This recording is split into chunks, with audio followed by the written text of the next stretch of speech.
السلام علیکم، میں ہوں سبتہ۔ آج میں آپ کو سیکنڈ ایئر کی اردو کے بک میں موجود مرزا غالب کی غزل نمبر 1 کی تشریح سمجھاؤں گا۔ شعر نمبر 1 اور غزل نمبر 1 کیا ہے؟ ہوئی تاخیر تو کچھ باعث تاخیر بھی تھا، آپ آتے تھے مگر کوئی عناگیر بھی تھا۔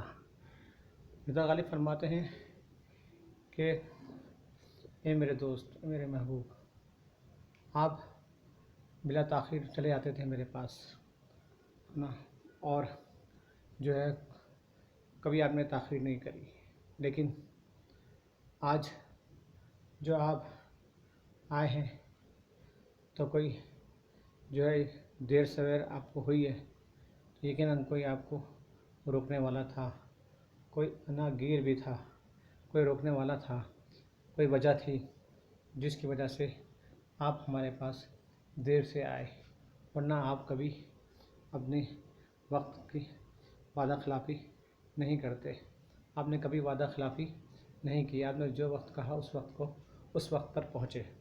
لہٰذا ہم یقین کر لیتے ہیں کہ یقیناً آپ کے آنے میں جو دیر ہوئی اس کی کوئی وجہ ضرور تھی۔ پھر کہہ رہے ہیں، تم سے بھیجا ہے مجھے اپنی تباہی کا گلہ، اس میں کچھ شائبہ خوبی تقدیر بھی تھا۔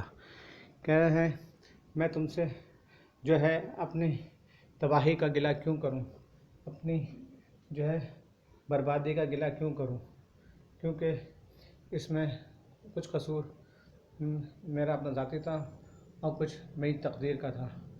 دونوں چیزیں شامل حال تھیں میرے اس حال تک پہنچانے میں، مجھے اس حال تک پہنچانے میں۔ میں کیوں کسی سے شکوہ کروں، گلہ کروں، ہے نا، میں خود اس کا قصوروار ہوں۔ پھر کہہ رہے ہیں، یوسف اس کو کہوں اور کچھ نہ کہے خیر ہوئی، گر بگڑ بیٹھے تو میں لائق تعزیر بھی تھا۔ کہنے لگے کہ یہ بھی اچھا ہوا کہ ہم نے یہ ایک تلمیحی شعر ہے، جیسا یوسف علیہ السلام کی طرف اشارہ کیا گیا، ان کی خوبصورتی کی طرف۔ یہ بھی اچھا ہوا کہ ہم نے ان کو یوسف کہا، خوبصورت کہا، کچھ اور کہہ بیٹھتے تو شاید جو ہے وہ ہم سزاوار ہوتے، ہے نا، خطاوار ہوتے جو ہے نا، اور وہ شاید بگڑ بیٹھتے، ناراض ہو جاتے۔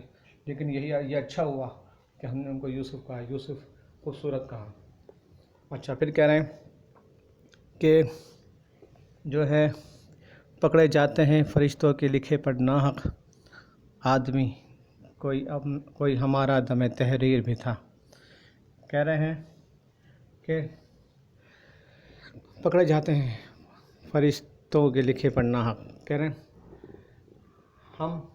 ہمارے دونوں کندھوں پہ جو فرشتے بٹھا دیے گئے ہیں، جو لکھتے ہیں ان کو کوئی نہیں مٹا سکتا۔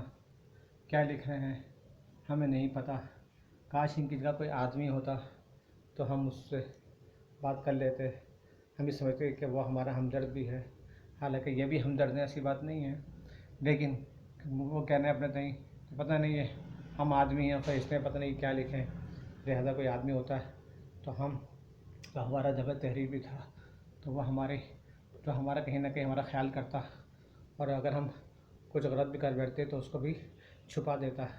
لیکن یہ فرشتے ہیں، ان سے جو کہا گیا ہے یہ وہ لکھیں گے، ہمیں اپنا پکڑے جاتے ہیں فرشتوں کے لکھے پر ناحق، لہذا ہم جو لکھ دیتے ہیں اس میں ہم پکڑے جائیں گے، چاہے وہ جو بھی کچھ بھی لکھیں۔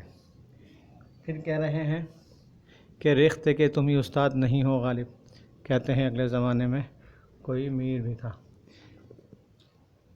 کہہ رہے ہیں ریختہ کہتے ہیں اردو شاعری کو، کہہ رہے ہیں اے غالب تم ہی اردو کے استاد نہیں ہو، سینا اردو شاعری کے استاد نہیں ہو، کیوں اپنے آپ کو کہتے ہو میں بڑا شاعر ہوں؟ نہیں، کہتے ہیں اگلے زمانے میں کوئی میر بھی تھا، نہیں، تم کہتے ہیں یاد کرو لوگ جو کہتے ہیں کہ اگلے زمانے میں میر گزرا ہے، نا، تم سے بڑا شاعر تھا میر، تم جو ہو غالب اتنے بڑے شاعر نہیں ہو، تم اب اتنے بڑے شاعر نہیں ہو کہ میر تک پہنچ سکو۔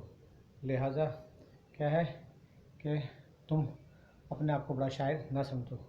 کہتے ہیں اگلے زمانے میں کوئی میر بھی تھا، لہٰذا تم ابھی وہاں تک نہیں پہنچے ہو اور نہ ہی پہنچ سکتے ہو، لہٰذا تم جو ہو وہ میر بننے کی کوشش نہ کرو۔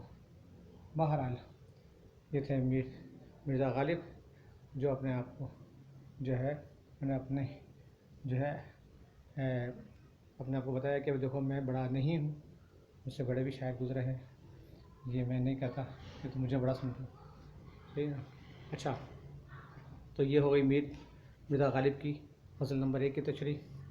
یہ میں ان لوگوں کے لیے آپ ویڈیو ریکارڈ کرتا ہوں جو نہ خود پڑھ سکتے ہوں، نہ ان کو پڑھنے کا وقت ملتا ہو اور نہ ہی وہ پڑھ کے سمجھ سکتے ہوں، تو یہ ویڈیو سن کر میری سمجھ لیں گے اور اچھا پیپر دے لیں گے، بس اس لیے میں نے ریکارڈ کی ہے۔ دعا میں یاد رکھیے گا، میرا یہ جو ہے چینل سبسکرائب کیجیے گا، شیئر کیجیے گا، لائک کیجیے گا اور اچھے کمنٹس دیجیے گا جیسے آپ ہیں، صحیح ہے، اور انشاءاللہ۔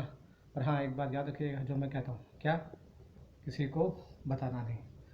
دعا میں یاد رکھیے گا۔ اللہ حافظ۔